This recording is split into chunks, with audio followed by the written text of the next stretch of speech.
오늘 열린 KBO 2차 드래프트에서 상상도 못한 결과가 나왔습니다. 야구판 전체가 충격에 빠졌는데요. 특히 1라운드 상위 지명권을 가진 키움, 두산, 기아가 예상을 완전히 깨버리는 선택을 하면서 FA 시장, 트레이드 시장, 내년 로스터까지 전부 도미노처럼 흔들리고 있죠. 저 선수가 보호명단에서 빠졌다고? 저 선수를 포기했다고? 지금 커뮤니티는 난리가 났습니다. 이번 영상에서는 방금 발표된 2차 드래프트 충격 지명 전부, 그 선택의 진짜 의미, 그리고 앞으로 어떤 팀이 대형 이득, 대형 손해를 보게 되는지 모두 한 번에 정리해드리겠습니다. 2025 KBO 2차 드래프트에서 가장 큰 화제가 된 지명은 초반부터 연달아 터졌습니다. 먼저 키움 히어로즈는 1라운드에서 한화의 베테랑 내야수 안치홍을 전격 지명하며 현장을 뒤집어 놓았는데요. 이어 2라운드에서는 두산의 외야 자원 추재현, 3라운드에서는 한화 투수 배동현, 4라운드에서는 롯데의 불펜 자원 박진영까지 데려가며 사실상 오늘의 최대 수혜팀이라는 평가까지 나오고 있죠. 두산 베어스는 1라운드를 패스했지만 2라운드에서 과거 팀의 핵심이었던 베테랑 투수 이용찬을 복귀시키며 전력 보강에 성공했습니다. 또한 4라운드에서는 한화의 이상혁을 지명해 뎁스를 보충했죠. 기아 타이거즈는 한화의 우완 투수 이태양을 1라운드에서 지명하며 즉시 전력감 보강 의지를 드러냈고 3라운드에서는 KT의 유틸리티 내야수 이호연을 데려갔습니다. 롯데 자이언츠는 LG에서 2명이나 데려오는 LG 쓸어가기를 단행했는데요. 1라운드에서 좌완 유망주 김주환, 2라운드에서 우완 불펜 자원 김영준을 지명하며 투수진을 강화했고 3라운드에서는 삼성의 최충현까지 지명해 전력 재편에 속도를 냈죠. 삼성 라이온즈는 2라운드에서 두산 장승현, 3라운드에서 기아의 베테랑 투수 임기영을 지명하며 포수와 불펜 뎁스를 동시에 보완하는 전략을 선택했습니다. 나머지 구단들은 대부분 패스를 선택하거나 큰 화제성이 없는 지명으로 마무리돼 사실상 이번 드래프트의 핵심은 위 지명자들로 압축됐죠. 정리하자면 키움은 이번 드래프트 최대 수혜팀이라는 평가를 받을 만큼 전력 보강에 집중했는데요. 1라운드에서 한화의 베테랑 내야수 안치홍을 데려온 것은 팀에 부족했던 중심 타선, 리더십, 클러치 능력을 한 번에 해결하기 위한 선택이었습니다. 두산은 1라운드 패스 후 1화에서 팀 사정에 가장 맞는 카드인 베테랑 이용찬을 복귀시키며 투수진의 경험, 안정성을 보완했고 기아는 불펜 붕괴 문제를 가장 먼저 해결하기 위해 즉시 전력 우완 이태양을 1라운드에서 지명했죠. 롯데는 투수를 연달아 지명하며 취약한 불펜을 동시에 강화했고 삼성은 취약했던 포수, 불펜 뎁스를 보완하기 위해 장승현과 임기영을 데려가 현실적인 전력 보강을 선택했습니다.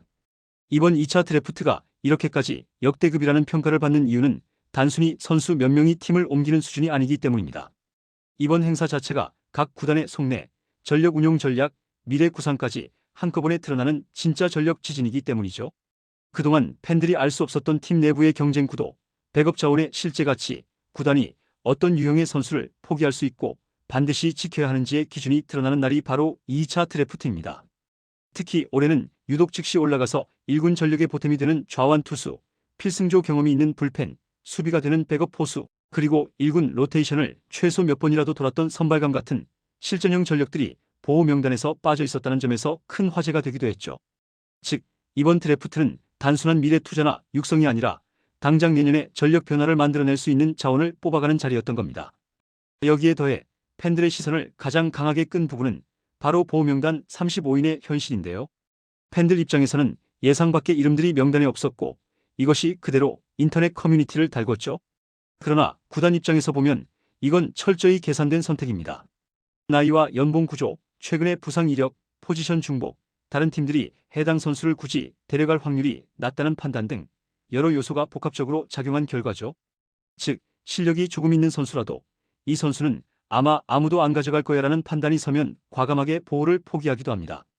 또 특정 포지션에 자원이 몰려있을 경우 백업 중 누군가는 반드시 빠져야만 하는 현실도 있죠. 결국 이번 드래프트는 각 팀이 어떤 선수를 끝까지 지키고 어떤 선수를 포기해도 된다고 판단하는지 그 철학이 아주 적나라하게 드러난 행사였던 겁니다.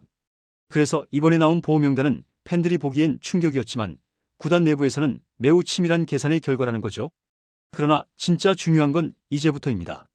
이번 2차 드래프트는 오늘 하루 화제가 되고 끝나는 일이 아니라 앞으로 2026, 2027 시즌까지 KBO 전체의 판도를 바꿀 장기적 파장을 만들어내는 사건이라는 점인데요.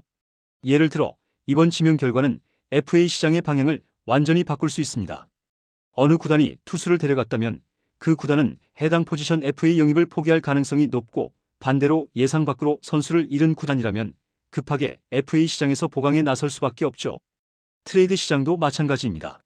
드래프트로 여유가 생긴 포지션의 선수는 바로 트레이드 카드로 나올 수 있고, 반대로 전력이 빠진 팀은 트레이드를 통해 급하게 구멍을 메우려 할 것입니다. 당연히 내년 스프링 캠프도 완전히 달라지겠죠. 이번에 지명된 선수들 중 일부는 1군에서 곧바로 주전 경쟁에 투입돼 개막전 라인업까지 흔들어버릴 수 있고, 퓨처스 경쟁력도 팀에 따라 급격히 변화합니다. 즉, 이번 2차 드래프트는 단순히 오늘 누구를 데려갔다가 아니라 향후 2~3년간 전력 구조, FA 방향, 트레이드 시장, 내부 경쟁, 육성 전략까지 전부 도미노처럼 움직이게 만드는 대형 지각 변동이라는 뜻입니다. 결과적으로 이번 2차 드래프트는 단순한 선수 몇 명 이동으로 끝나지 않을 전망인데요. 이건 KBO 구단 전체의 전략과 진짜 속마음이 여실히 드러난 날, 그리고 가까운 미래의 전력 판도가 통째로 흔들린 날이죠. 오늘 나온 지명 결과는 각 팀의 현재 전력뿐 아니라 내년 스프링 캠프, 시즌 개막 로스터, 그리고 FA 트레이드 시장까지 줄줄이 영향을 미칠 것입니다. 특히 올해는 예상보다 훨씬 과감한 선택이 많았습니다. 이것은 곧 각 구단이 기존의 틀을 완전히 버리고 즉시 전력, 팀 스타일, 미래 가치를 전부 다시 계산하고 있다는 뜻이죠. 몇몇 팀은 약점을 해결하기 위해 리스크를 감수하는 선택을 했고, 또 어떤 팀은 특정 포지션의 경쟁 구도를 완전히 뒤엎는 결단을 내렸습니다. 이런 선택들이 모여 결국 2026년 시즌을 맞이하는 모든 팀의 진짜 모양을 새롭게 만들게 됩니다. 그리고 중요한 것은 오늘 지명된 선수들 중 상당수는 내년 실제 1군에서 큰 역할을 맡을 가능성이 높다는 점인데요. 과거처럼 단순히 벤치 깊이를 채우는 용도가 아니라 팀이 정말 부족했던 자리에 즉시 투입할 수 있는 전력, 심지어 기존 주전과 경쟁할 수 있는 자원들이 대거 이동했죠. 이는 스프링 캠프의 경쟁 구도를 완전히 바꿔버리고 팬들이 예상하지 못했던 새로운 주전 라인업이 등장할 가능성까지 열어둡니다. 무엇보다 흥미로운 건 이번 2차 드래프트가 팬들에게 다시 한번 깨닫게 해준 사실인데요. 야구는 결국 선택의 스포츠라는 것이죠. 어떤 선수를 지키고 어떤 선수를 보내고 또 어떤 선수를 새로 데려오느냐에 따라 팀은 완전히 달라집니다. 오늘의 선택은 단순한 미래 투자가 아니라 당장 내년부터 성적으로 드러날 선택이며, 그 무게는 구단과 코칭 스태프, 그리고 선수들 모두에게 직격탄처럼 다가올 것입니다. 그래서 오늘 나온 결과는 어떤 팀에게는 구세주가 될 것이고 어떤 팀에게는 치명적인 한 수가 될 수도 있죠. 여러분은 이번 2차 드래프트 결과에 대해 어떻게 생각하시나요? 자유롭게 의견을 댓글로 남겨주세요. 이번 영상은 여기서 마치겠습니다.